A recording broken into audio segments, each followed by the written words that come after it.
If you are watching our show and you don't have much time, stick around for at least the first few minutes because you are in on, I think, the debut, if you will, for the opening of a new bookstore in town. Dana Hanson is here. She's watching me as I struggle through my words, but she's the owner of Big Elephant Books. Good to see you. Good to be here, Julie. And I was struggling because I couldn't think of the word storefront. You've had the store open online for a little while, but you're 3 weeks into your store on Highway 58.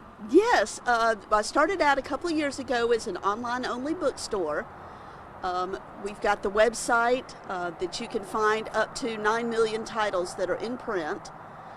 We have ebooks available and audiobooks available through the website.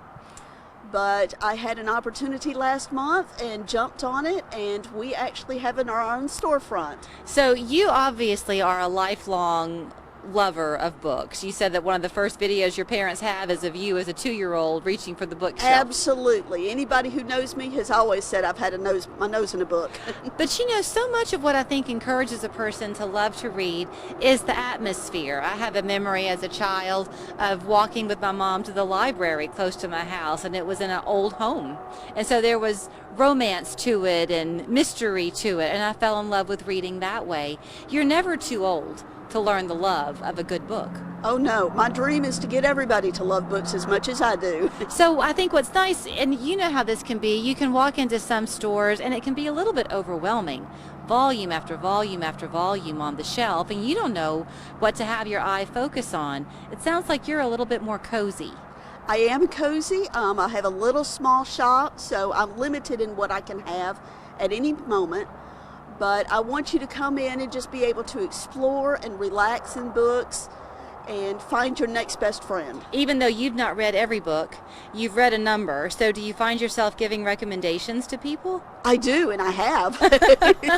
Now, one thing that you've done, though, I think your timing to open is really fortuitous because you have the fiction and nonfiction that you would expect, but you're in the process of bringing in a whole educational line. So as parents are maybe looking to supplement when their kids head back to school, you could be a go-to for them. That's what I hope to be. We have a lot of homeschoolers, and we have strong communities that are home educators that I want to be a supplemental resource for them. The companies, they usually buy from the company the material and curriculum, but I'd like to have that supplement to kind of come in and be an addition to.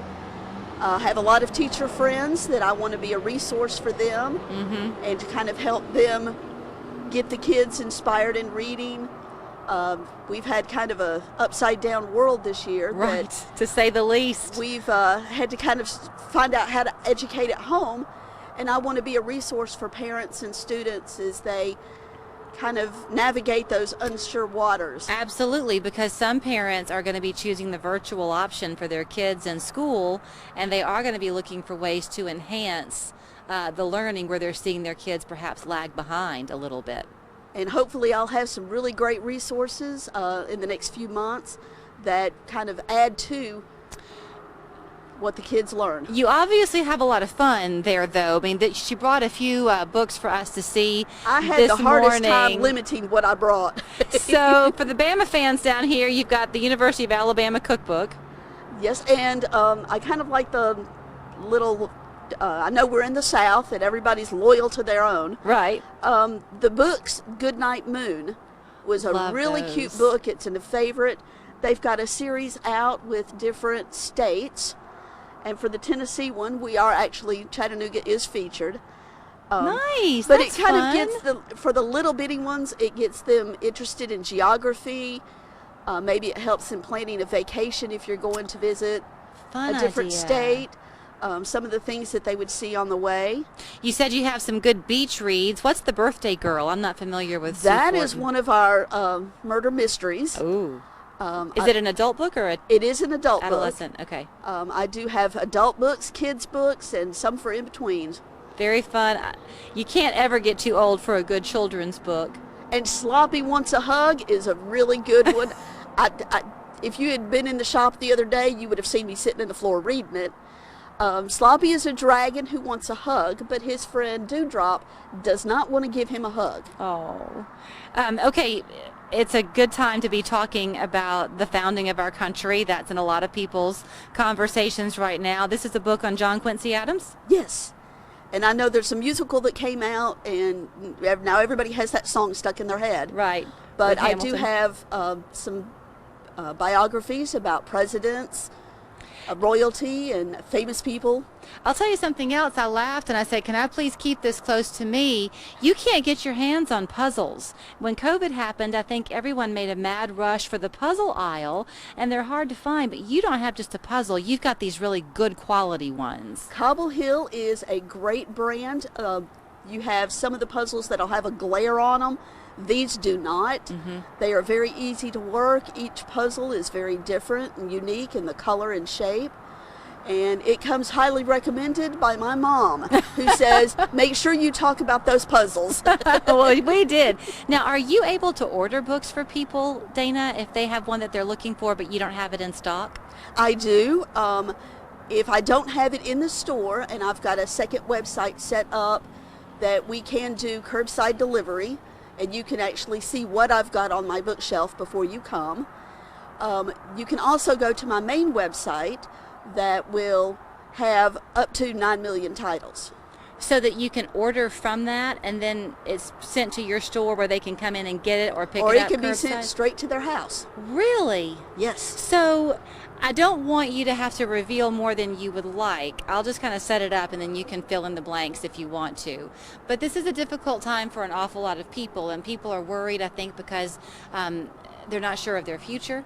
It can be a real challenge for folks right now. You kind of had your own challenge, and from that was born the bookstore. Had you not had the difficult time, you would now have your dream coming true. That is true. The last few years have been a little bit turbulent in my life. I've done a lot of transitioning. Had a job I loved, career path that I thought I was going on, and then, of course, life changes. And at about age 50, I realized that all those dreams I had as a teenager, I've already done those.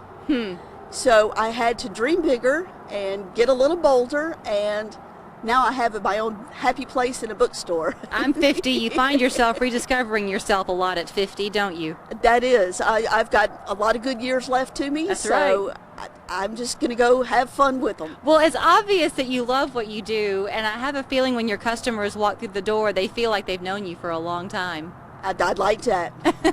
So here's where you're going to find her. The store is so new that the sign is not even all the way up. Is that right? No, but I have plans to order one.